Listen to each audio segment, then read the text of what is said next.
Good morning to everyone, wherever you are in the world at the moment. Having a few bandwidth issues here at my end, so I might leave the video off. Hopefully that makes it a bit clearer and easier for everyone. Firstly, welcome from Singapore, where I'm based. 4 weeks into our lockdown here and only 25 more days to go. But who's counting? Probably us, given we're homeschooling 3 kids at the moment. I'm sure there's a few of you out there in the same boat. Just as a bit of background to the TIQ office, for those of you who haven't engaged with us here in Singapore, we have a mandate to look at ASEAN opportunities for Queensland companies and institutions.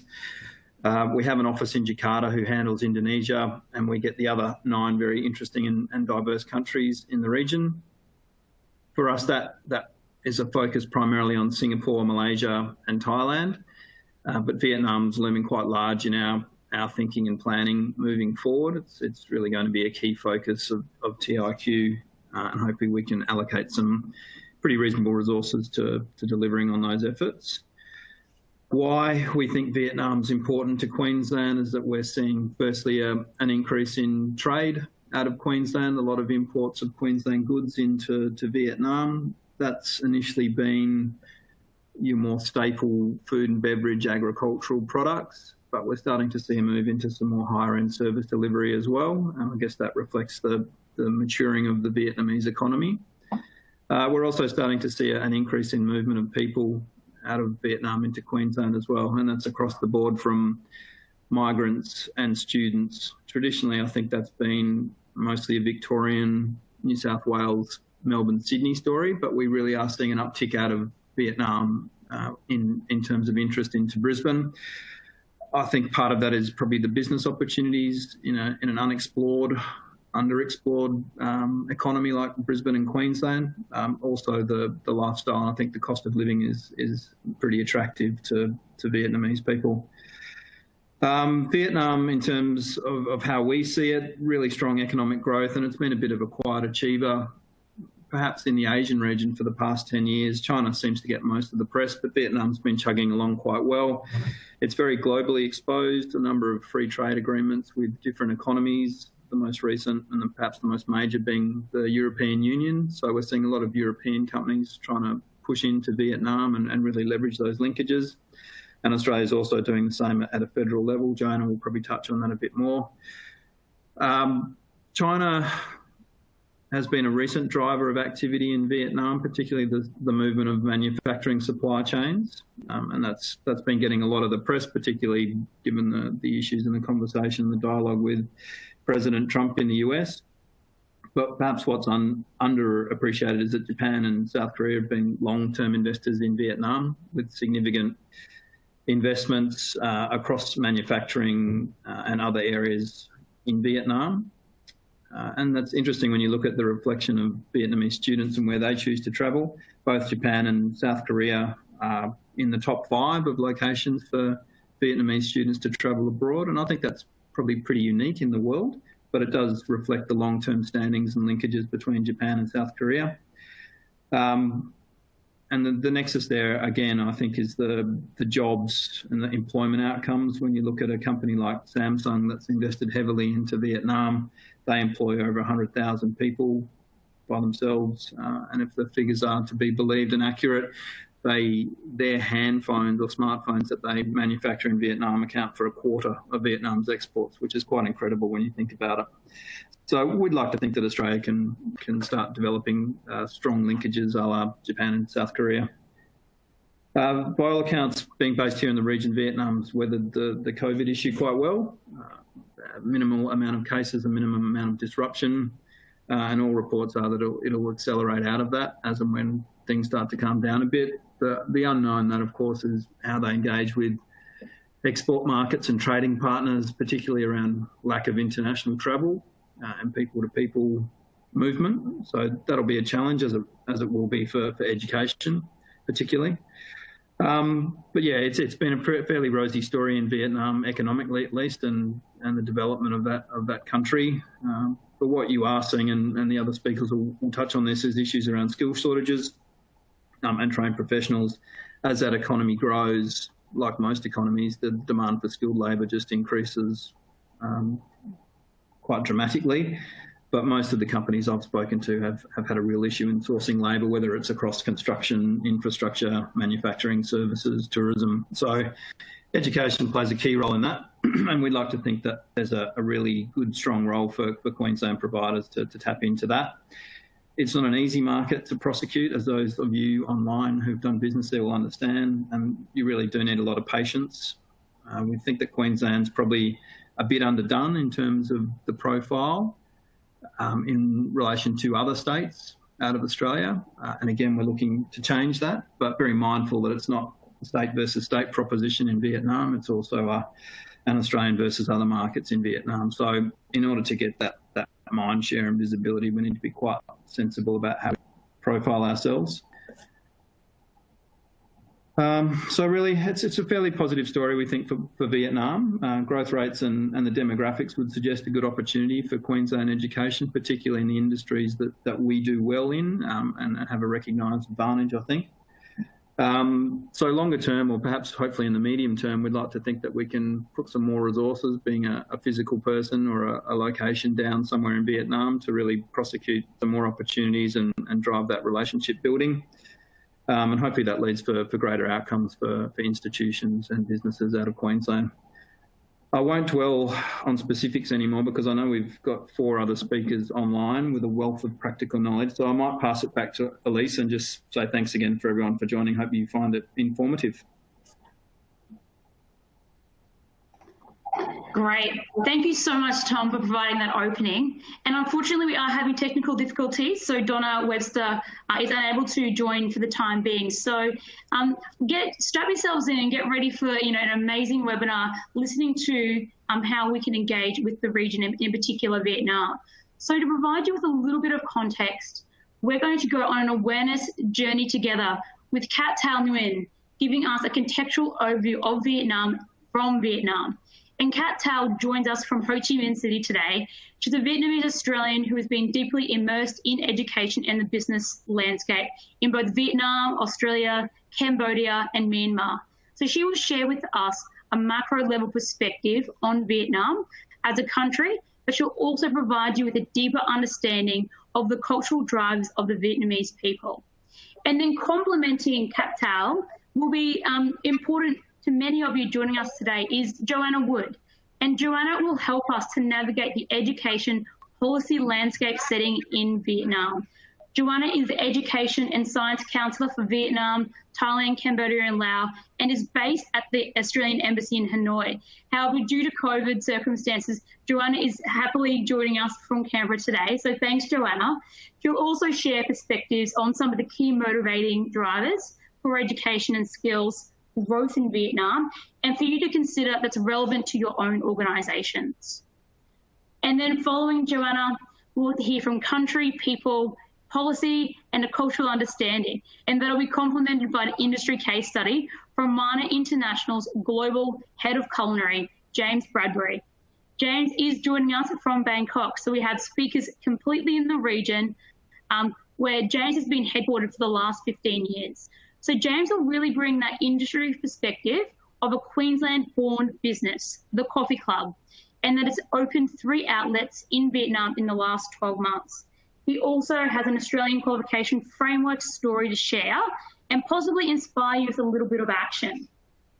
And then as a Queenslander myself, completing that inspirational journey, I'm looking to share with you some insights for some immediate actions to activate your current soft power assets as soon as you leave this webinar, if you choose to, of course. So I'm going to look forward to introducing our first speaker as we spend the next 90 minutes together. But please take notes, because this entire session has been designed to give you a variety of triggers of inspiration that really reflect the great variety of perspectives and people attending that can really resonate for you. So we hope to leave you with at least one action that you will take away, but hope that this Study Queensland and Asia Link business session will trigger many more of that. So to kickstart the webinar, I want to introduce you to Kat Thao Nguyen. Now, as I said before, Kat Thao Nguyen is a Vietnamese Australian who returned to Ho Chi Minh City to do incredible work and particularly engaged in the education landscape herself. Kat Tal navigates this context on a daily basis in Ho Chi Minh City and will share with you a macro-level perspective on Vietnam to give you that deeper understanding. She's the Managing Director of Global Ready and the co-founder and board chair of the Australia-Vietnam Young Leadership Dialogue. Kat Tal helped to establish and manage the head of Ernst & Young Law Vietnam after being the Vietnam and Cambodia Chief Strategy Officer for a multi-billion-dollar investment fund, focusing on healthcare and education. She brings a wealth of experience to this panel. I'm incredibly pleased to welcome you, Kat Tal, to share your perspective. Thank you. Thank you so much, Elise. Hopefully everyone can hear me fine. I was actually just in Brisbane earlier this year and looking over the river, doing some work with a client, and I just can't believe that it was, it seems like an absolute world away. But we are here. I'm here in Vietnam and the lockdown is over. And Vietnam has done very well, as Tom said. So look, I'm going to go through basically the macro landscape of Vietnam and the implications for education.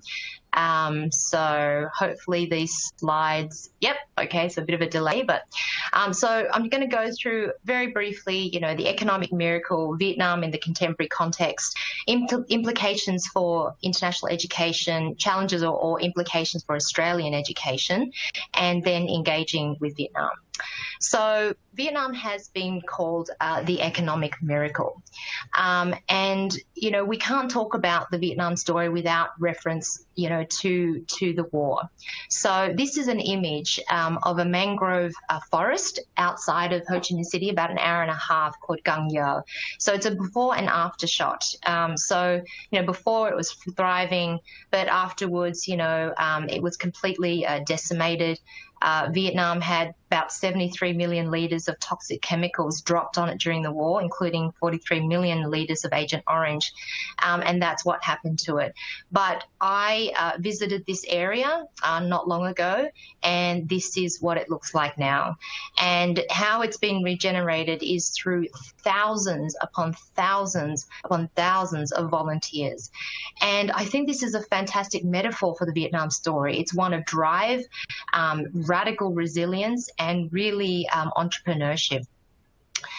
So, as Tom said at the beginning, Vietnam has been a quiet achiever in the eyes of the world because, it's to the south of a giant country called China. But if you look at the growth of Vietnam, it's one of only two countries, China and Vietnam, to grow above 6% on average for over 10 years. And last year, it grew at 7%. And even with the impact of COVID, according to the Bauer Group Asia, for example, Vietnam is still set to grow about 2.7%. So this is, compared to, say, Indonesia, that's still going to grow about 0.5%, but many other countries in the region that will contract. And this idea of drive, resilience, and entrepreneurship, people may not believe the numbers from Vietnam during the COVID crisis, with 0 deaths and less than 300 infections for 96 million people. But let me tell you, living on the ground here, I have been witness to how absolutely coordinated, organised, responsive the Vietnamese government has been, and also the collective, responsibility that everyone has had dignity and pride to actually assert how great Vietnam is, and that it's because of everyone's efforts. And this idea of entrepreneurship, an automaker started to produce respiratory machines, and one of our leadership dialogue delegates' families has a steel manufacturing business, but then they quickly pivoted into making a walk-through sterilizer so factory workers could keep on working in essential areas. So the theme, I think, of entrepreneurship is actually very, very important for you, for all of us to pay attention to.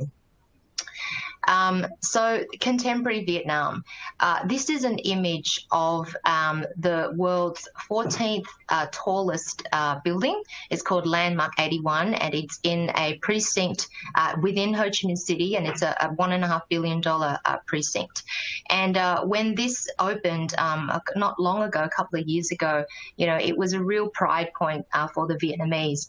And I think it's really representative of the journey from surviving post-war to aspiring, but now achieving and trying to find its place in the world. So I think, you know, it's often quoted a sort of reference by the Boston Consulting Group that Vietnam has the fastest growing middle class in Southeast Asia. But something interesting is that its population of ultra high net worth individuals, so that's a net asset base of $30 million or more, is the third highest growth rate in the world. But not long ago, within the last 5 years, it was the highest rate in the world. And last year, foreign direct investment hit a 10-year high with $38 billion. And as Tom mentioned, you know, Vietnam has been a real beneficiary from the US-China trade war. But, you know, many years ago when I was, you know, advising my clients on joint ventures and establishing in Vietnam, you know, even 5, 6, 7 years ago, there was already a migration south from China. So it actually has been happening for some time, but it's been obviously accelerated because of the trade war. 1 in 4 Vietnamese wants to be an entrepreneur. And again, you know, this idea of directing your own destiny. And I think, you know, this entrepreneurship innovation is fundamental to understanding and also how to craft your strategy as well. 70% are under the age of 35. And in just 2 years, Vietnam jumped from the second least active startup ecosystem among the 6 largest ASEAN countries into the 3rd rank. And in a combined report by Google, Bain & Company and Temasek, Vietnam was designated as the 3rd most funded country in Southeast Asia, so receiving about $1 billion in the last few years, particularly in tech. And so related to this idea of, you know, wanting a lot of people in Vietnam wanting to be an entrepreneur is the infrastructure for a really incredible digital economy. I mean, I always keep talking to Elise about how amazing Vietnam internet is, and also, but compared to Australia. But, you know, the infrastructure is amazing, but also, you know, with that young population, the disposition to connect to social media. YouTube leads the platform in social media, and then Facebook, with 44% of Vietnam's population on Facebook, which is incredible. That's Facebook's 7th most important market. So, you know, in terms of international education, I think traditionally it was all about the agent, but decision making for study is really not just about them as a channel anymore, or even parents as the main decision maker. I mean, students are using social media as a really strong channel to explore a lot of choices, and the numbers around sort of access and interaction with the digital economy is accelerated by very cheap access to the internet and the communications infrastructure. Vietnam participated in the OECD PISA scores, and in 2015 it beat the US, the UK and Australia in science and math. So the predisposition in Vietnam for engineering is excellent. It's now home to roughly 30,000 IT companies, churning out 80,000 IT graduates a year from its universities, according to the Ministry of Science and Technology. And during COVID, Apple was actually advertising in Vietnam for product developers. So it surpassed China as the 2nd country for Japan's software outsourcing after India. And a friend of mine owns the 2nd largest software outsourcing company in Vietnam, and he has offices in Australia and countries all around the world. And he has told me that his company has consistently won projects against India. So I think that it won't be long before Vietnam becomes the engineering capital of the world. So what does all this mean for international education? With the rise in the middle class and you know, the ultra high net worth individuals, with poverty reduction, Vietnam is spending on international education in a very big way. But like a lot of other emerging markets or developing markets, the education system isn't adequate. And Tom did touch on, the lack of skills, and really comparatively, Vietnamese labour productivity is still quite low, but, relatively still cost effective for investors.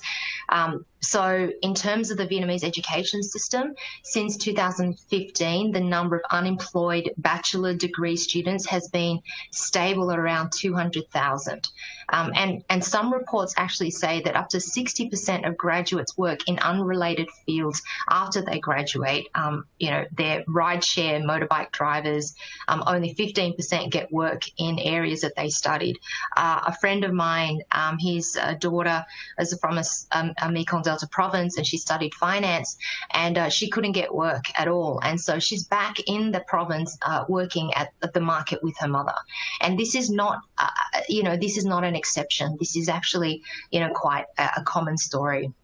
So therefore, with employability quite low and underemployment quite low for graduates, VET, right, has emerged as more compelling. And so, a lot of these Asian countries, see the hierarchy of education as university being at the top. But, companies like Hai Auto, one of the largest auto manufacturers in Vietnam, they have their own vet school. That's basically free if you get in, and you're guaranteed a job. And I spoke to the principal of that school, and he says that the number of university graduates that have actually applied to his college year on year has increased quite dramatically. And this is to apply to get a certificate, not even, a diploma. And I have to also shout out to Joanna Wood, who has been doing amazing work in this area in Vietnam with government-to-government partnerships.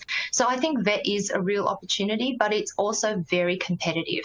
And so when I spoke to this principal, he was looking at working with Australian VET providers, but then Japan came onto the scene. Not only was franchising their program, but they guaranteed time for the students to go over to Japan to work and to train and to get income and then to come back. So it was very difficult for him to choose an Australian partner. There's over 400 universities, and the government has moved towards financial autonomy for the universities. So in order to remain competitive, lower quality universities rush to sort of sign international partnerships. So there has been a flood of articulation, twinning programs, franchise programs. So I think that it's incredibly noisy and very competitive. And there's also the emergence of private universities. Vingroup, the largest private group in Vietnam, it's almost like the GE of Vietnam. It's in almost everything. They've got their own university now, being managed by Cornell University. And so, over time, I think the value proposition for studying overseas is going to wane somewhat, as we have seen in China. So what are the implications for Australian education institutions? Again, Tom has referenced this, but, I wanted to show you Vietnam's top trading partners and its top investors. And so the question is about, where is Australia? And we're not talking about individual institutions and the work that they may be doing. We're talking about, the coordinated, holistic approach to Vietnam. And so you can see Japan and South Korea, from their engagement from Vietnam has been, I think the most important word is consistent. Consistent and coordinated, from soft power, to development loans, investment trade, people-to-people links. And so, obviously it's not surprising that Australia's market share is sliding, and a lot of Vietnamese are going to Japan and also South Korea to study. I was speaking to an online, course provider. It's almost like Udemy. so quick courses and online skills. And their largest search is for Korean and Japanese language. A person returning from Japan to work as a personal assistant to a Japanese executive can get double the graduate salary of someone that works at, say, EY or KPMG. So, it's a very compelling proposition. It opens up your options. So it's not surprising about the statistics about Australia's market share. I have this image of ANZ, selling out to South Korea their retail business. So it is quite it's quite symbolic. So this is my, attempt at segmenting the market of students and international education.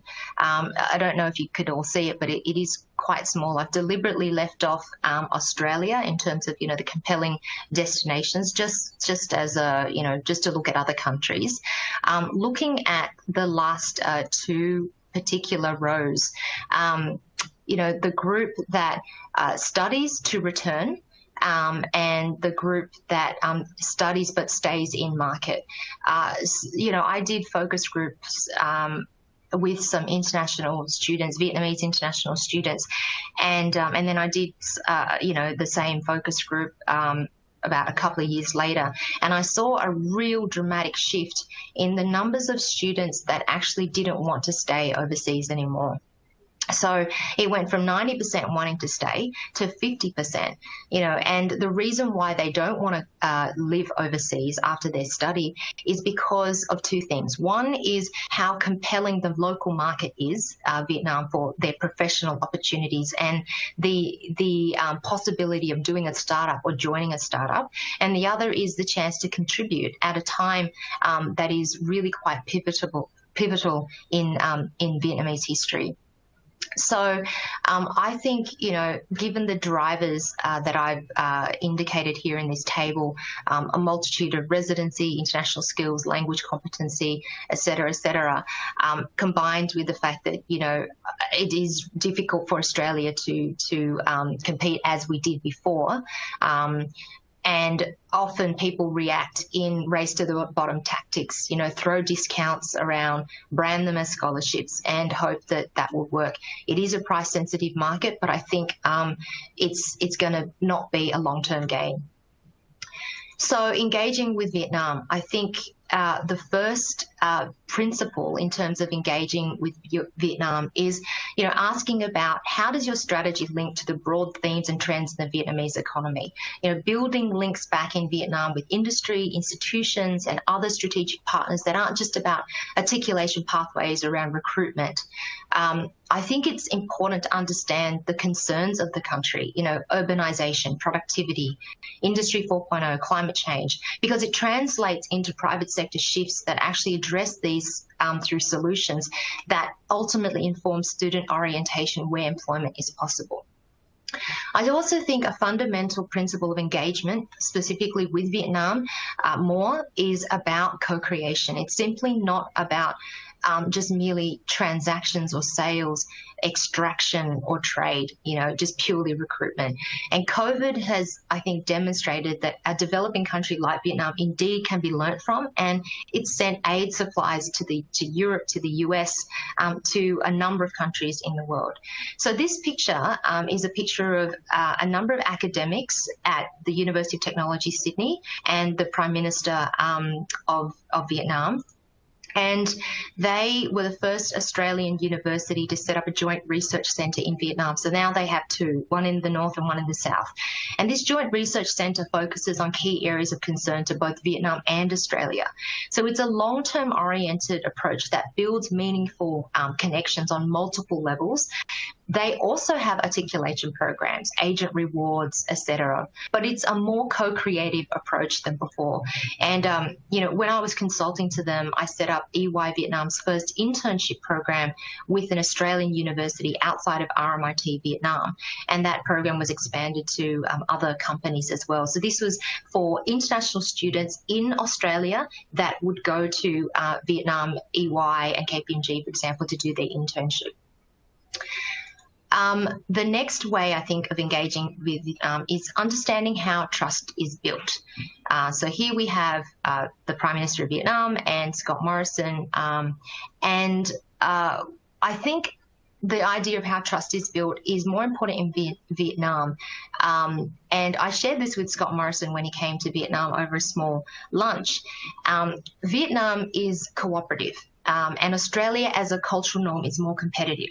So for Australians, trust is built largely on results. But for the Vietnamese, trust is built on how you show care for someone else. And that, among other reasons, is why relationships are really important to develop over time. And then later on at the state dinner, he used my line, he being Scott Morrison, used my line, and the Vietnamese Prime Minister loved it. So that's success for the bilateral relationship. I think the other thing is clarify your addressable market. We can't do everything, nor we have the resources to. I think cost per acquisition based on agent channels is also being disrupted. So I think having clarity about the addressable market is really important.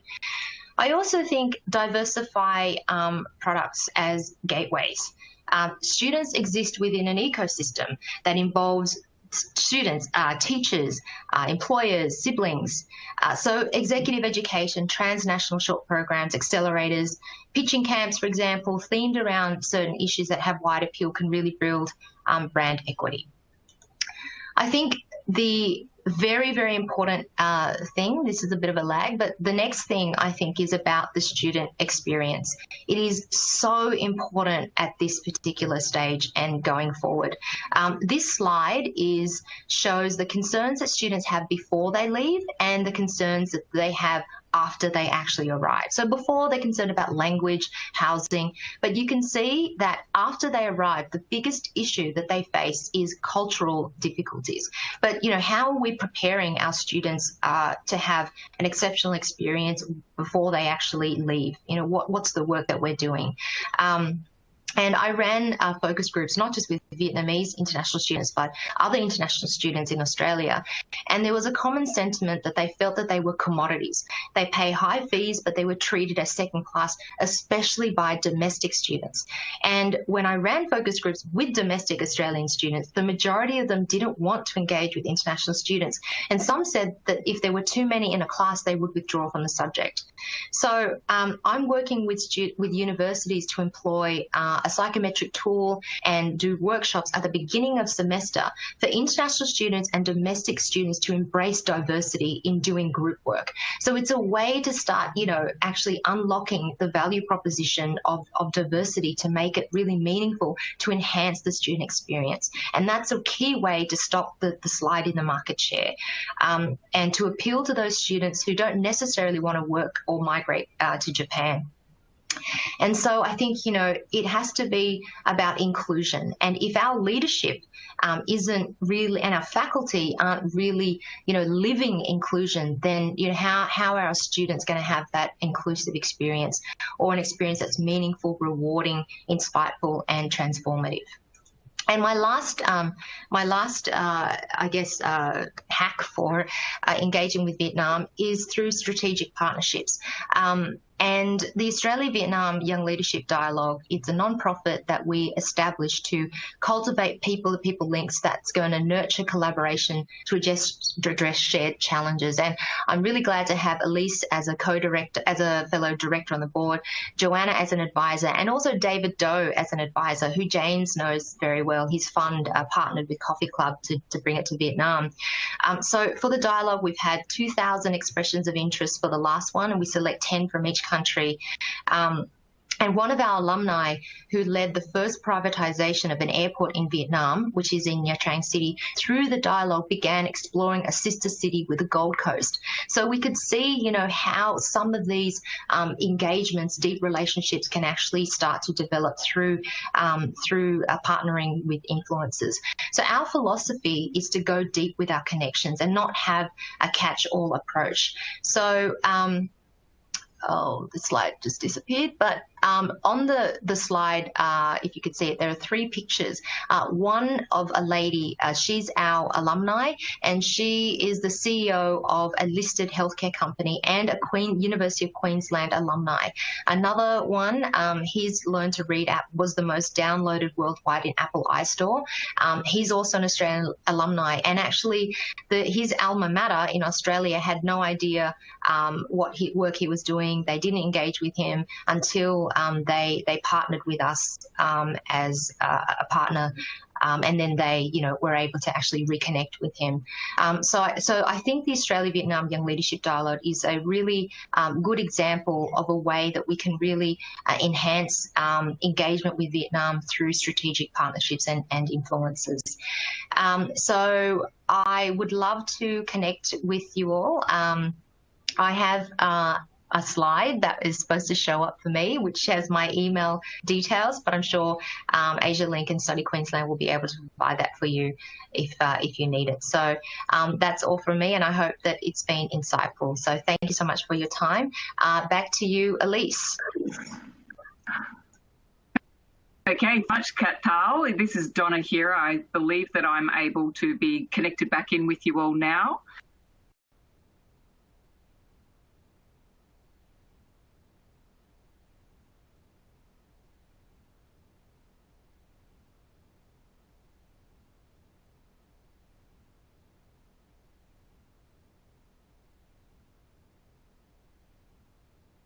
Queensland, for the ability to ensure that we have the best possible connectivity through understanding that we can.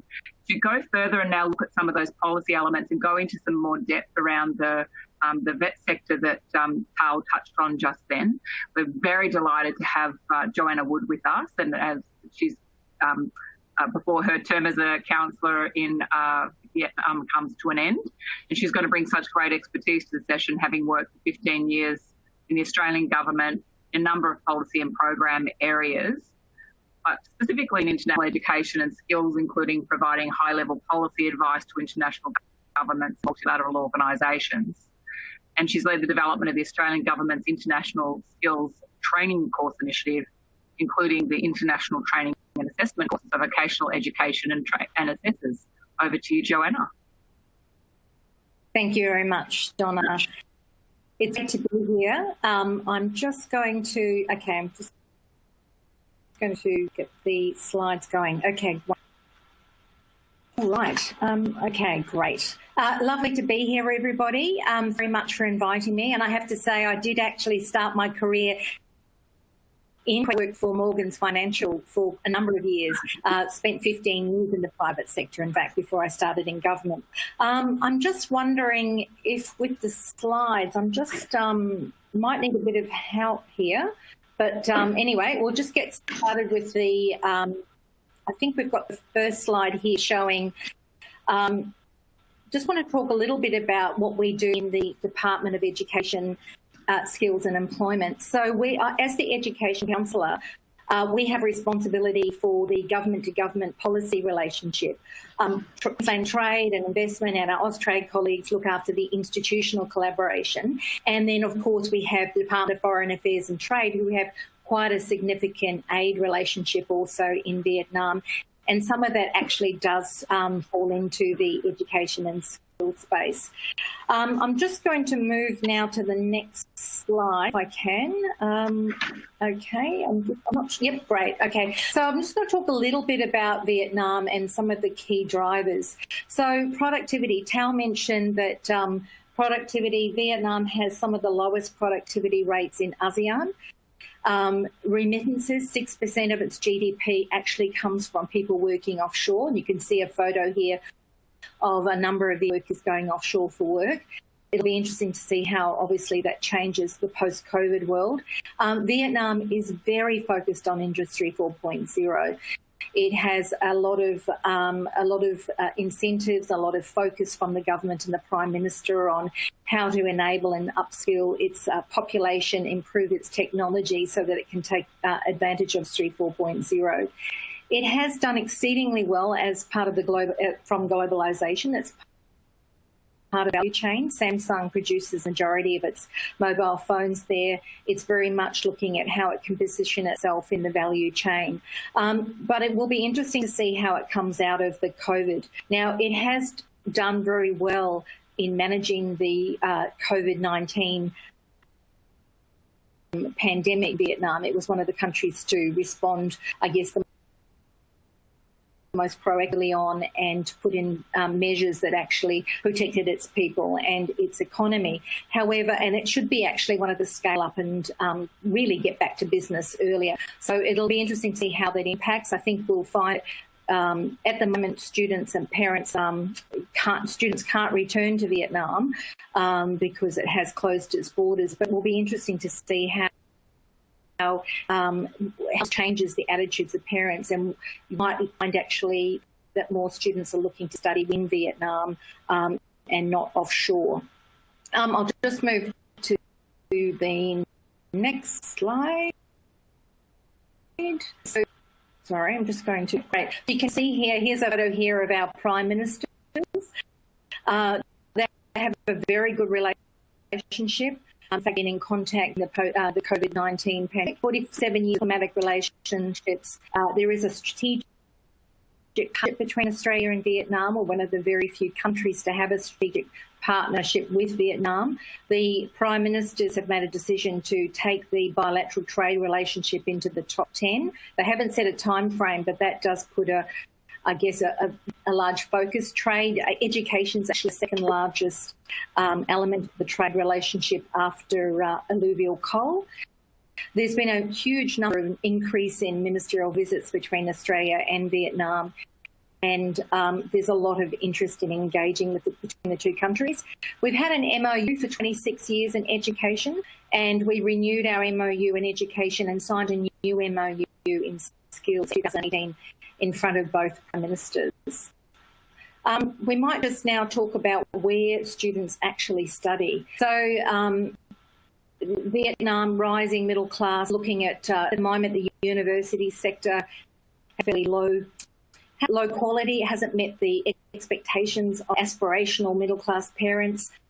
And you can see here that Japan, 60 in 2017-18.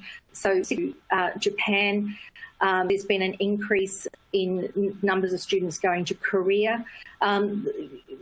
Korea and Japan are very smart and very savvy in how they recruit. They come into Vietnam, they approach the students in the first year and then offer them opportunities to countries, intern, and also seek employment back in Vietnam. I think one of the things that Australian education providers are really going to need to consider is the employment opportunities for students. The good thing is, though, that this year we have seen a 10% increase, but it will be interesting to see what happens post-COVID. As we know, RMIT has been in Vietnam for 20 years, very successful. It's Australia's largest business in Vietnam. And Swinburne University opened up a campus with FPT University. FPT are a large IT company in Vietnam, and both organisations are expecting to see an up in their student enrolments post-COVID. Just looking at what we do in the government-to-government, talking about skills, even though I guess Japan and Korea are very competitive destinations, they're very large investors in Vietnam. The advantage Australia has is that they are interested in our systems. Our vocational education training system, competency-based system, is of great interest to Vietnam. We've been working with an industry skills board model where they can actually look to develop for the first time national competency-based qualifications that are based on the needs of industry, and a partnership for the first time between government, industry and Australian Skills Week in Vietnam last year. 10 events over 4 days, attracted over 1,000 participants and the attention of Prime Minister Phuc. So in fact, the Skills Week was so successful that Vietnam have decided to proceed with their own National Skills Week. That was planned for March, but it has been obviously postponed due to COVID. But that's something to keep an eye out for in the future. We have also, Chisholm Institute have had a very successful program of delivering 26 Australian qualifications across 12 trades with 25 Vietnam colleges. There is a lot of interest in Australia's vocational education training in Vietnam. The key thing that they're looking for is through a foreign qualification, will it lead to a better job and greater employment, a higher earning? But it is a very competitive and very price-sensitive sector of the market.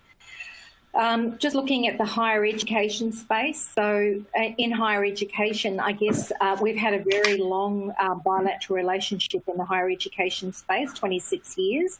And the key focus for us at the moment is actually on online education. Very fortunate that we started working with Vietnam as a young group, and it actually is part of the APEC economies about 5 years ago, on how do you quality assure online education. We actually developed a program with the Ministry of Education and Training at looking at how we can their online education quality assurance. So I might just go to talk a little bit about that. So online education is of great interest to Vietnam. They have actually, up until now, they have online delivery, but they don't actually quality assure it. I just might make sure that I've got the right slide going. Okay. So in online education, they have actually issued a law, Decree 86, that some of you would be familiar with, and Decree 77, which recognise qualifications, and Decree 1559, which will recognise domestic online education. The ministry, and I'll just go to the next slide here. With regards to online higher education, the ministry has developed a circular, and the circular is basically the program that will recognise both on and blended learning between a foreign institution and a domestic institution. They will only recognise bachelor's, master's and PhD. This is because it's under the Ministry of Education and Training. The Ministry of Labour, Invalids and Social Affairs recognises vocational education, and with the recognising of online and blended learning. We have got approval to host a pilot program that will involve 5 Australian universities working with 5 Vietnam providers to look at delivery. However, once that circular is released, it does mean that it will be open to foreign providers to look to partner with their Vietnamese domestic institutions to deliver online education. I might just go to... So the Minister of Education and Training will need to approve your online and blended learning. As I mentioned, it will be at the bachelor's and master's. Training scope will be students per class, but you can actually open that up into, it doesn't mean enrolments at 20, enrolments can be larger than that. We're hoping that the circular will be approved in May this year. So I guess what I would be suggesting and encouraging everybody is to look at reaching out to your institutional partners in Vietnam and talking to them about developing programs for online and blended learning. Just before I finish, I just want to mention a couple of publications that we have out. If you go to internationaleducation.gov.au and you follow through to the international network and then select Vietnam, you'll find a range of policy papers that are out for you to have a look at, covering anything from schools, English language, higher education, vocational education. We also have produced our education and skills update, We, at the end of every financial year, Australian financial year, we will be producing another one. It basically covers the summary of the activities that the Department of Education, Employment and Austrade have been undertaking in Vietnam. And we also have a publication actually written by Tao with UDS on inspired potential research and innovation collaboration between Australia and Vietnam. So you might like to have a look at these publications to see the sorts of things that we've been doing in Vietnam. And as Elise mentioned, I do finish up my posting and my time as the Education Counsellor on the 30th of June. It's been fantastic working with the sector and working in Vietnam. But feel free, or would like to make contact, please reach out, and I'm very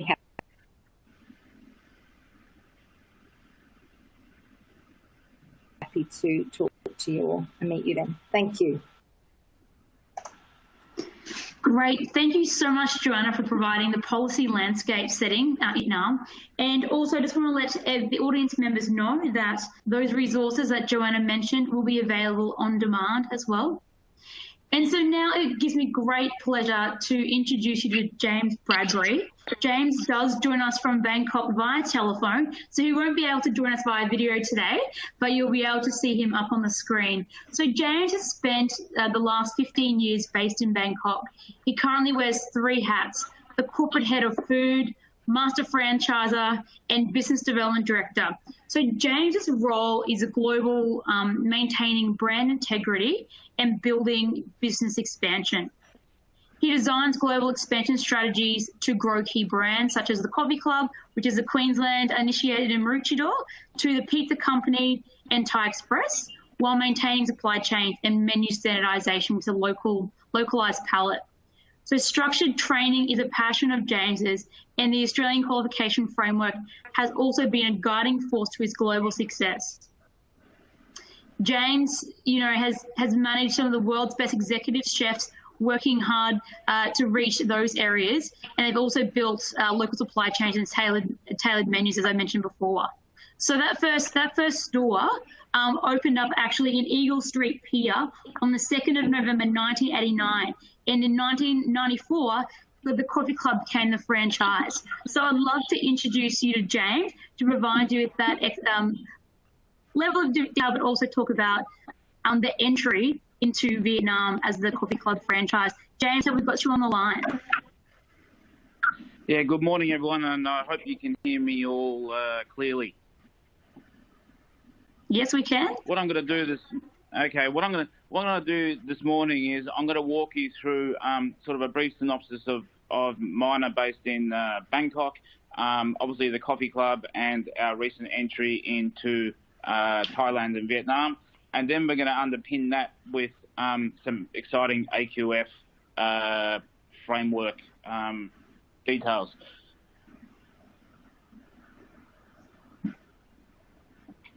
Okay, just get the slides moving here. Where are we? Okay, so over in Thailand, in the last 5 years, there's been an abundance of organisations realising that the Australian qualification framework is extremely important and relates to our countries across Asia. And at the end of that becomes a pathway for students to either improve their skills and their knowledge, and if they want to move into tertiary education pathways in Australia. So there's been a series of these colleges open and organisations try to do it in Thailand, but one of the key mistakes they've made is they haven't gone with a qualified framework. They've gone with a local framework. So the students have gone through and passed through these colleges and institutions, but they don't have a global certificate. They don't have a parchment paper that says, hey, I can work in Malaysia, I can translate to a tertiary education in Australia. They've got a local parchment. So that's been a big, I suppose, a big stumbling block for some of the education groups here in Australia.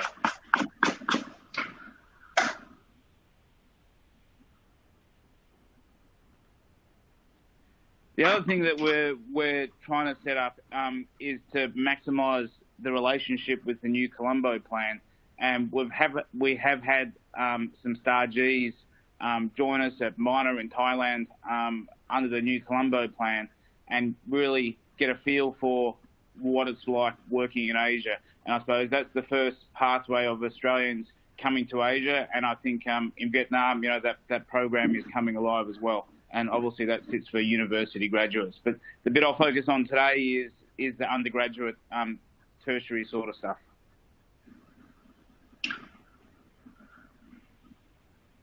So I'll take you through a quick synopsis. The slides are jammed here. I'll take you through an interview of Minor International, which is a publicly listed company on the Stock Exchange of Thailand. We have over 500 hotels spread across Asia, Middle East and Europe. We've got, I think, as of today, close to 2,500. It may even be edging towards 3,000 restaurants under an umbrella of brands. And then we have an exciting portfolio of 500 retail fashion brands and outlets. So we're active across 65 markets, including Asia Pacific, Middle East, Africa, Europe and parts of America. And I think some of the stuff that's relevant for the people in Australia, obviously Coffee Club is a homegrown brand out of Brisbane, which we've taken to Thailand and successfully expanded across the Middle East, and most recently earlier this year and late last year into Ho Chi Minh City, which I'll talk about shortly. So Minor Food Group in Vietnam, under VIG Group, I think with David Doe that we talked about before, is a variety of brands. Obviously the Coffee Club, which is paramount to this conversation, being an Australian brand. Pizza Company, a homegrown brand of Minor out of Bangkok. Thai Express, a subsidiary company out of Singapore with a franchise business in Vietnam. And Swenson's, a brand also held out of Minor Food in Bangkok and quite active in Vietnam. So currently, obviously, we're into the C-19 restrictions in Bangkok, and where we sit now is we've had prohibition for the last month over Thai New Year. We're still on a curfew, so we're closed and very restrictive movement from 10 p.m. to 5 a.m. 80% of our restaurants have been closed. Day by day, we're slowly opening. We have obviously social distancing in place and delivery-based meals. And obviously, like the rest of the world, there's been a variety of redundancies and layoffs. But we're getting back to business as usual every day. So what we've been able to do with Coffee Club in Thailand is we started building the Coffee Club, and we were quite fortunate that I'd obviously been through the AQF framework as a student in Australia. But as we opened the Coffee Club, we instilled the processes of the AQF into our manuals and operating systems. So I guess for those of you who are wondering how do we start it, I suppose this would be my top tip is to get this set up in Vietnam. It has to be accredited and it has to be mapped to the Australian framework. So we went through the mapping process very, very early on. Actually, we were unaware that we were doing it. So when we got to the stage, when we were ready to start getting it accredited, we actually had our roadmap developed. And then we were able to get that certified down in Australia. So that gave us the ability to train and develop our students under the Australian Qualification Framework on the job in our restaurants in Bangkok. So currently, this is a current live program. And I think it's possibly one of the first kind in Asia where it's a publicly listed company doing the certification, not an education facility. So we sort of did it the opposite way around, but it's been very, very successful as we've been able to give our staff, skilled training. We've been able to certify them. We've been able to gather the right amount of evidence to satisfy the assessors in Australia, and we're currently sitting with just over 500 students trained on the job in our restaurants in Thailand with Certificate 3 in hospitality. So that's something super exciting for our staff. and for the Thai people, because it really is a game changer when our staff can come to work and work as they are, be passionate and be certified at the same time and receive a parchment paper while they're being paid to do it. So a quite unique approach for what we've done here in Coffee Club.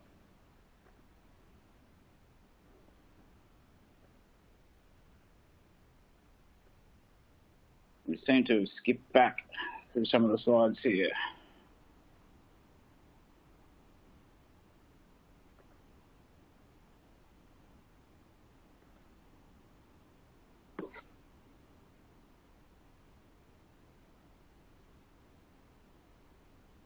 So essentially, in a nutshell, I've lost the slides up here.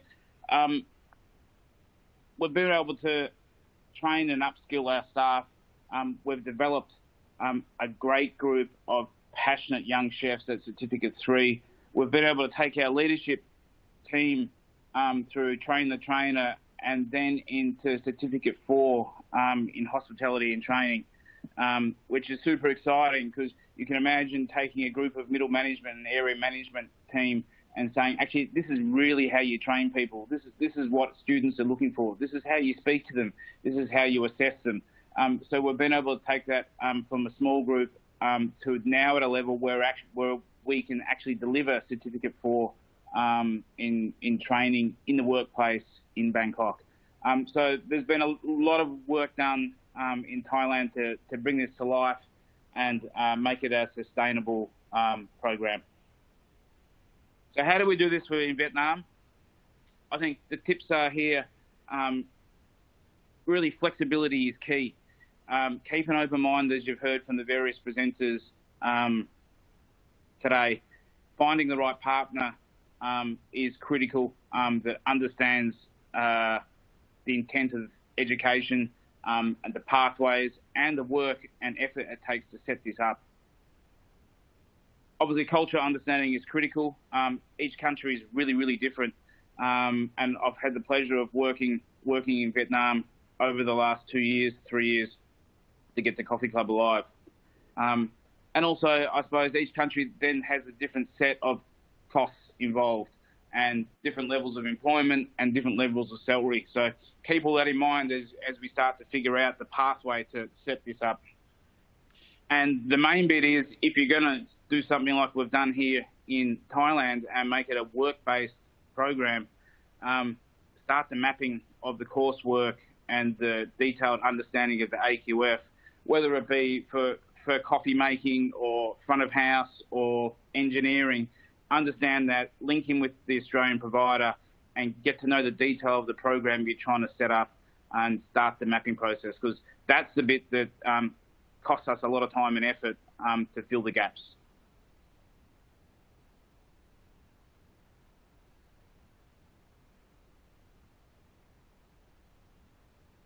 And I think that's almost it from my end. I won't take up too much more time. And I'll hand that back to Elise and Donna to take it forward.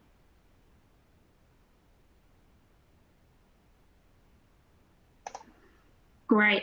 Thank you so much, James, for preparing that perspective, particularly looking at it from a Thailand perspective and then how you're doing that in Vietnam through the Coffee Club franchise. So thank you very much for sharing that. For those that are listening, James will be joining Kat Tao and Joanna on a Q&A in 10 more minutes time. So start to think about some questions that you have that you might like to ask. So feel free to put those into the Q&A box as you'll see on your screen. And so I'm going to provide you with a little bit of a different perspective, one from my professional setting involving my deep connection and engagement with Vietnam over the last few years in varying capacities. And particularly, I'm going to provide you with what I've observed from being in the region. And as a Queenslander myself, I want to share with you two main points. The first point is the power of people-to-people programs. And then the second point is how you can ignite alumni opportunities. And I want to share with you a first-hand Queensland example. So now these 2 points really aim to inspire your thinking and to make you, I guess, think about how you could create or enhance your own potential opportunities in market. So this could include how you leverage your own soft power assets whether it be tapping into your own alumni network or diaspora communities in Australia, or even through people-to-people programs. And we heard one from Kat Tal earlier. So that first point, people-to-people programs. So for me personally, my connection to Vietnam was initiated many years ago when I went on a people-to-people program myself in the Asia Pacific.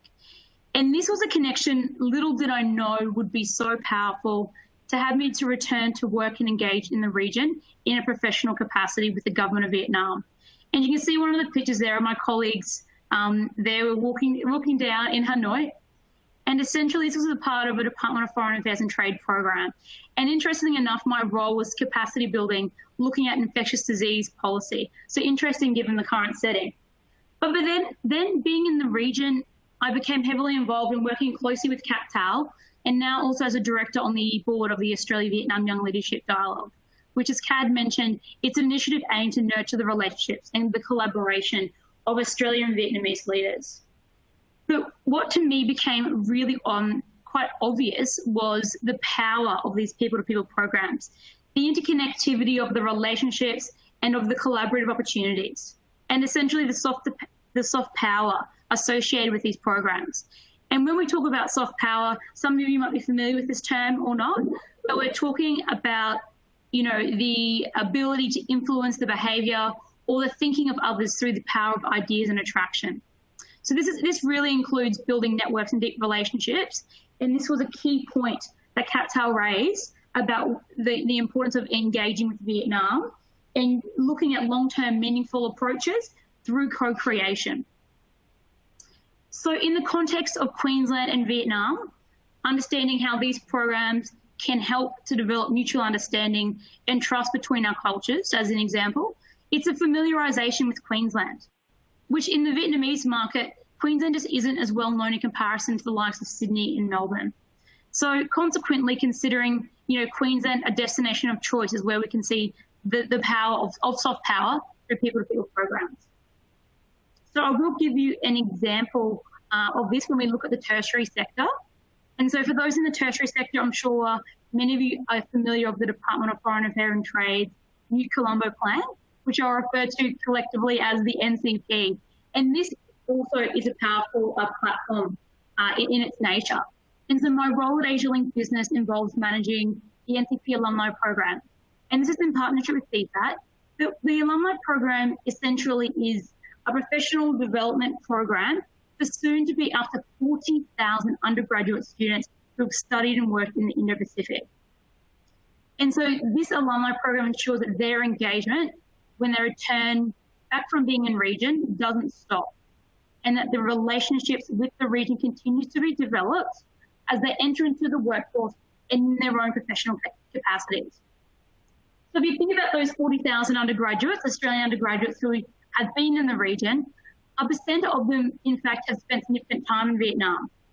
And so how do we think about leveraging those soft power assets who exist and to also want to contribute to continuing to engage? And so these are leaders who have Asia capability, they understand cultural complexities, and they have those deep personal and professional relationships in the region that allow for new and innovative opportunities for collaboration. So as a tertiary institution, I'm sure you're very aware of this, but having to think about how you can best leverage these soft power assets. But also, it's not just the NCP. There's other people-to-people programs that exist in the education sector that I know many Queensland education institutions are doing.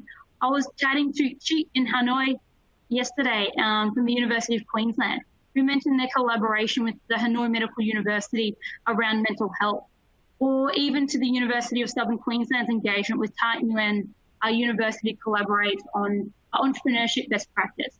There's a lot of people-to-people programs happening, but how do we leverage those and continue to use them to enhance our partnership building when we're in the region?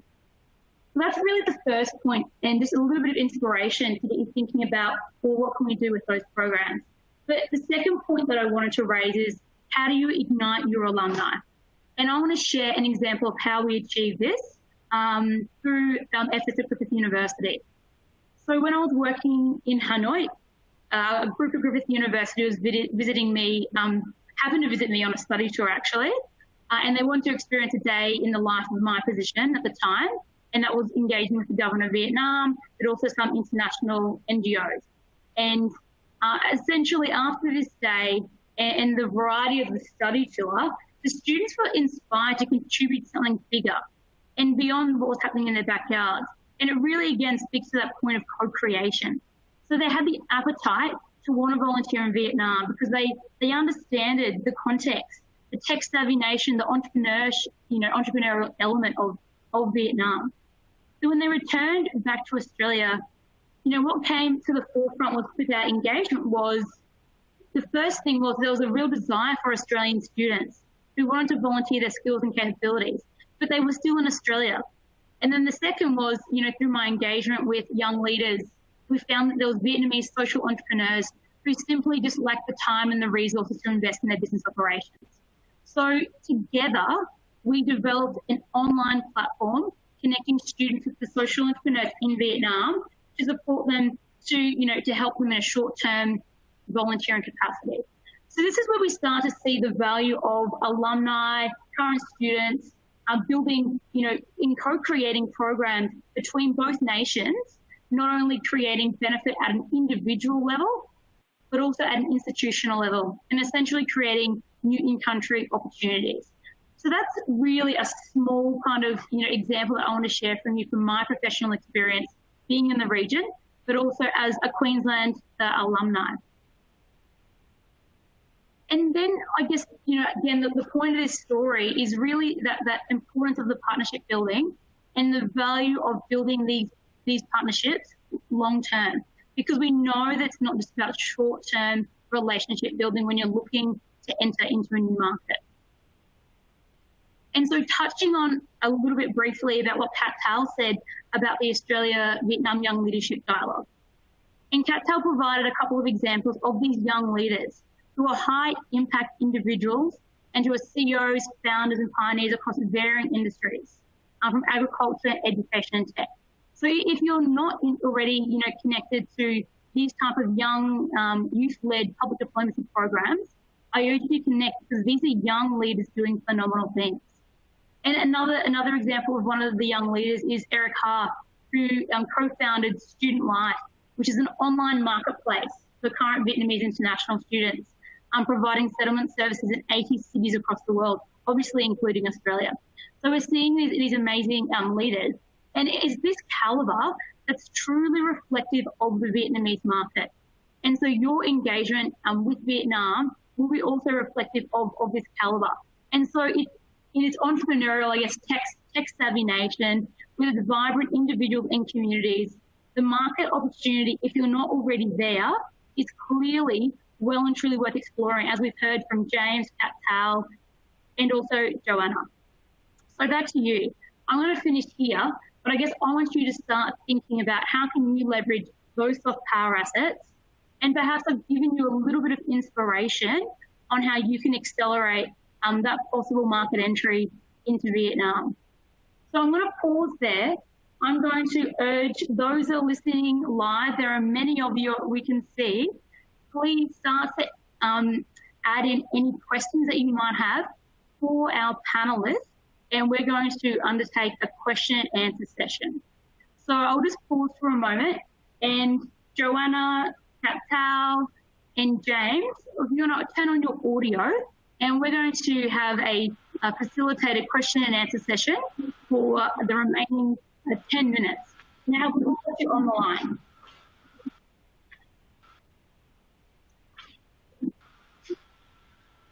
Thanks, Elise. So do you want me to respond to some of the earlier?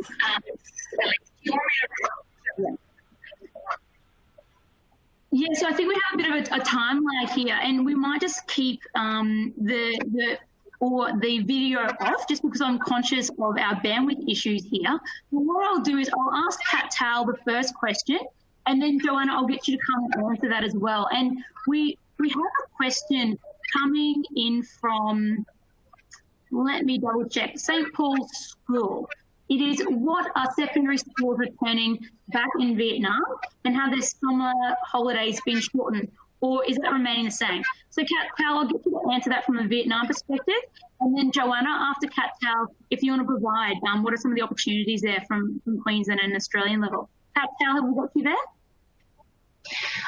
Sure, yes. So they're starting to come back. It's been a staggered approach. So it's been year 12s, then year 9s. Next week will be primary school. So, and certain provinces have gone ahead others, but generally they've basically been opening up already. So I think by, May, by sort of next week, majority of schools will be open. And they're thinking about, just going right through summer holidays as well. But, yeah, so they're open, essentially. Great. Thanks, Kat Tal. And then across to you, Joanna. So, Joanna, can you Elise, provide your perspective about what that means for Australia as well? Sure. How many schools have started going back this week, which is great relief for the parents. They've had 3 school closures, college closures, universities have been closed, although universities have been teaching online, schools have been teaching online. The thing to keep in mind for Australians is that the exams for the Year 12 students are likely to move to August, and that means results might not be known until September. Now, news for those of us in the Southern Hemisphere, because that changes, students that would be normally looking to go to the Northern Hemisphere. That does mean that there might be more students inclined to first semester here in Australia. But, of course, that's all dependent on what happens with travel restrictions and things like that. That's just something to keep in mind. Thank you. Great. Thanks very much for sharing that perspective, Joanna. We have another question referring to actually Joanna and Kat Tal, and also no, James, you'd mentioned this in terms of, the competition and the market. Some of the words being thrown around was noisy, saturated, and price sensitive. So I guess what are some tips on how Queensland education institutions can build their market share in this, current environment, together with the complexity of COVID? So, Joanna, I'll actually, Kat Tal, I'll throw across to you first to provide some tips. Thanks, Elise. Look, I think that Joanna did mention that, there is impact from COVID. I'm also seeing that there are, opinions being published about parents now really concerned about sending their kids overseas even after this all settles, especially to countries like the US, but also just anywhere. So I think there is going to be that dampening of the numbers.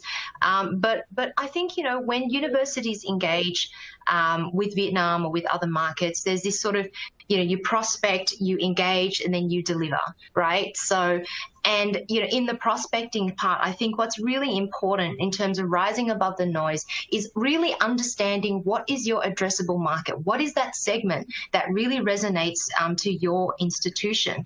And know your value proposition and whether that, and which part it really aligns to the themes that are emerging within Vietnam. And, in terms of then engaging with the student and their families, I think, what hasn't really been done very well is really good pre-departure, and when we talk about pre-departure, I've seen, the big agents like IDP, they do these sort of pre-departure programs, but it's really very much based on logistics and, where's your form, go here. And it's really not about that graph that I showed you at the beginning, during my presentation about, what are the challenges that they will be facing and the concerns that have been captured by data, and how do you actually enhance that student experience before they even leave, and then the delivery. And again, I haven't really seen universities look at, how do they enhance the experience in a transformative way. So we're looking at knowledge transfer, and then they go into these communities, and then there's buddies, but really to have a transformative experience. Last week I was on a panel with RMIT University and looking at the purpose of universities, and we need to question, growth for the growth's sake, I think is really flawed. So what is really success? And given that, our positioning of Australia and the boundaries that we actually have in relation relation to Japan and Korea. Well, what does success actually look like? And is that experience for the student transformative? And so, you know, that's why I'm working with Australian universities to bring these ideas of inclusion, but, you know, in an international student landscape and perspective, because I think, you know, that particularly hasn't really been focused on. And, you know, you talk to international students, and I have been privy to reports that have shown overall international students aren't really, they have an okay experience, but it's not exceptional. So I think, you know, the delivery aspect is really actually important, because we know that word of mouth matters, and that's to maintain our market share. So over to you, Elise. Great. Thank you so much for that, Tal. And then across to you, Joanna. Joanna, what are some tips do you think for Queensland education institutions to build that market share, given, you know, that the noise and the saturation? Sure. Thanks, Elise. So the market, I mean, the thing is that the market was growing about 17% pre-COVID, so it really was an increasing market. It'll be interesting to see what happens. So just want to talk about it, I guess, from two perspectives. One, looking at student recruitment. Remember, agents education eligible for 75% of the recruitment in Vietnam and about 85% in Thailand. So you've got to keep engaging, educating, empowering your agents. They are crucial in success. Then when you look at students, what will they be looking for? They are most definitely looking for an employment outcome, an employment experience, an internship, industry collaboration. That's why 70,000 go to Japan. That's why, you know, Korea is becoming increasingly competitive. If you look at the 170,000 students that go offshore, 100,000 go to those two countries. The reason they go to those two countries is because they get an employment experience while they're studying, and they also get an employment outcome. So I think Australian institutions really need to start focusing on industry links and employment. From an institution perspective, I mean, there are some very successful Queensland institutions in Vietnam: University of Southern Queensland, University of Queensland, Griffith, QUT, and Queensland TAFE has also been active in Vietnam. I think if you take an institutional perspective, Vietnam is obsessed in universities, the Vietnamese universities are obsessed about improving their global rankings, and they are also being increasingly given more autonomy. So they are looking for institutional partners for research collaboration, for industry, how to work with industry. They are looking at how do you improve the quality of their teachers. And this is across both higher education and vocational education. So I would say be a good institutional partner, and also look at what's going to drive the outcomes for students. Over to you, Elise. Thank you. Great. Thanks so much for that, Joanna. And there's some really great tips there for Queensland institutions.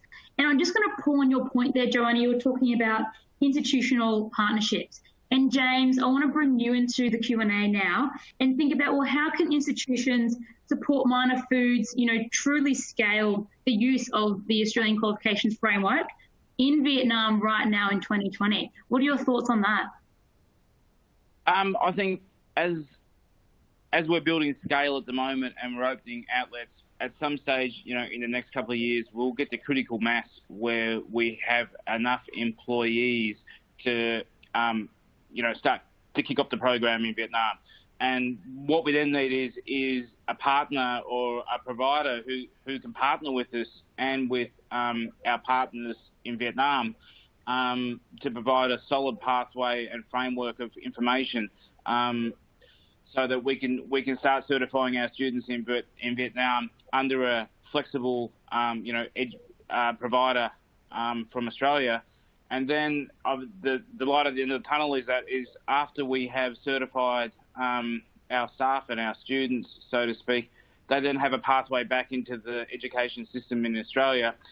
So yeah, there's a lot of dialogue that needs to happen, and you know we're looking for that now for Vietnam and also for Thailand. I mean, Thailand, I have students who would love to continue their study in hospitality in Australia, but we need to find the right partners in Australia to receive those students, and it's the same thing for Vietnam. a bit that we're slightly behind in Vietnam as we're still building scale of our business. Great. Thank you, James, for sharing the perspective. Joanna, from your perspective, any thoughts on that? Thanks, Elise. So James' example is, it's just fantastic. This is exactly, why Australia's vocational education training system, and in fact, Australia's tertiary system is so well respected because it does provide pathways. So James's model of an enterprise training organisation where you've got a partnership with industry and you're delivering the training and the on-the-job experience for a student, and then a pathway into either vocational education or into higher ed further studies, is what Vietnam is looking for from a policy perspective, and what institutions are looking for, and also what parents are looking for and students. So I mentioned the Chisholm project where they've delivered 26 Australian qualifications, vet quals, across 25 colleges. The three outcomes that the government of Vietnam were looking from that, because the government of Vietnam funded that program, the first wave, is would a student get employed at a foreign company in Vietnam, so an FDI company, would they earn more money? Or third thing was, would they go and undertake further study either in Vietnam or offshore? So I think that keep in mind all of those things, and I think that there's lots of opportunity, and thank you. Great. Thank you so much for sharing that insight, Joanna. And unfortunately, that is all we have for the question and answer session today. Thank you to everyone who has asked questions. We've reached the time. I do have to hand back over to Tom to make final remarks.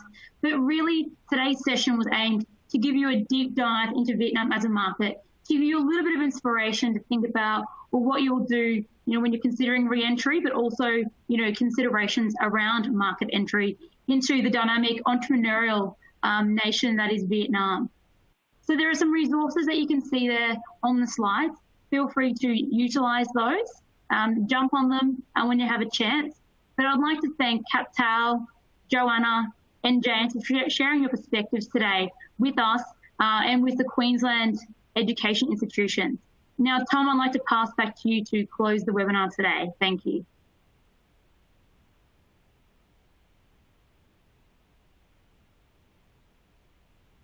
Now, we also do have technical difficulties with Tom joining us from Singapore.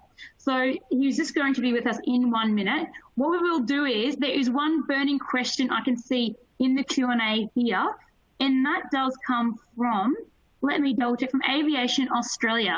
So Simone has said, it was mentioned that YouTube was with Facebook for one of the most used social media platforms in Vietnam.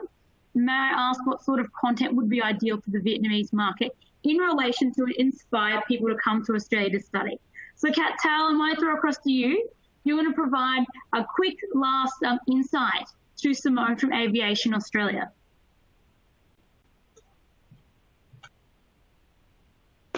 Oh, God. Okay, so I was trying to unmute and then it didn't work. Okay, lots of pressure there, Elise. Thanks for that. So great question. Look, first and foremost, in terms of social media, influencers are actually, I lament this a little bit, but they're actually very important to this particular segment. So it is very important. But in terms of specifically, and I know that certain, universities have engaged influencers in their marketing campaigns and quite successfully. But, in terms of using social media to come and study in Australia, I think what the students are looking more is they have greater clarity about what they want to study. Right. So I think, before there was several years ago, 5-10 years ago, the parents were very influential. They still are. But with, with a huge proportion of the population connected to internet, students online, 71% of all the people that are on the internet watch videos every day. right? So the students are finding out for themselves what they actually want to study. So what's interesting is they're looking, even though there's a really important significance on agents, as Joanna said, more and more there's a really interesting shift that students are actually finding out for themselves, the quality of the education provider. So specifically looking at programs. So before, students used to actually look at the cities first, because that's where they may have relatives, right? But what's really interesting is they're not actually necessarily choosing the cities where they have relatives anymore. They want more independence, and they're actually choosing the quality of the programs. So the decision-making choice is actually looking at not just only the city, but the program quality, the safety, and also the cost as well. But, that's just very, very high level. Over to you, Elise. Great, thank you for sharing that perspective. And we also do have a question for Joanna as well, from Lachlan from Igloo. Joanna, a question for you on some stats. What number or percentage of students are coming to Queensland for higher education each year? Do we happen to have those stats on hand? No pressure if not, but we just thought we'd throw out Lachlan's question to you. I would be able to get those quite quickly, but if you go to internationaleducation.gov.au and you go to the data and research, you can actually find those answers quite quickly, actually. And it's broken down by the states, and you can actually see where they are going. I don't have those stats right now, but I can look for them. But if you go to the website there, we have outstanding data, research data for international students here in Australia. I think we're kind of probably one of the world leaders. So you can actually find a lot of the data there.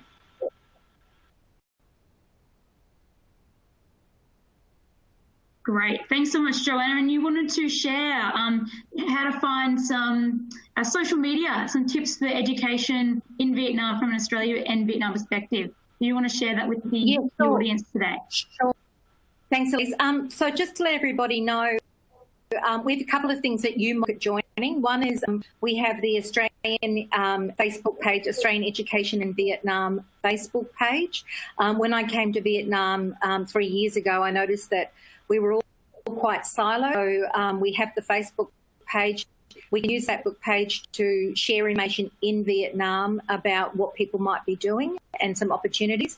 We're also very connected to other elements of the embassy where we can share information. And I'd like to also mention something that I started in 2017, which is called the Australian Education in Vietnam Advisory Group. That group was set up to actually help coordinate our engagement across the Commonwealth governments, agencies, the state governments, peak bodies, as well as Australian institutions active in Vietnam. So that group is 4 times a year. We are meeting a little bit more regularly now, just given COVID. So if you're interested, please reach out. That group for the government of Vietnam to also share information back to the Australian education sector as a whole. So if you are proactive, already engaged in Vietnam, you're looking to further engaged, please feel free to contact me, and it might be either the Facebook page or the advisory group. It might be a good option. Thank you. Great. Thank you so much for providing that insight, but also for those last burning questions that we've had from the audience. So thank you very much for attending. I'm going to pass over to Tom Calder to close the webinar for us now. Tom, have we got you on the line? Thanks, Elise. Yep, hopefully everyone can hear me. And firstly, thanks very much for the other presenters for their time and energy here today. Very interesting. Learned a lot of new stuff, which is great, and hopefully everyone else did too. Thanks also for AsiaLink and Study Queensland for pulling it together. Hopefully people found it useful and informative like I did.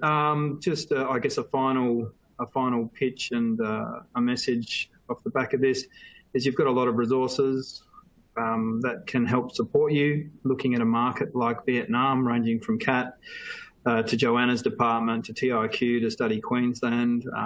Even a company like Miner is obviously very, very hungry to source Australian and Queensland IP and expertise. So there are some options for resources to help you in market, and I just encourage you to reach out to us as and when you need it, and we can all help you in that journey. But thanks again, everyone, for joining today. Hopefully it was useful.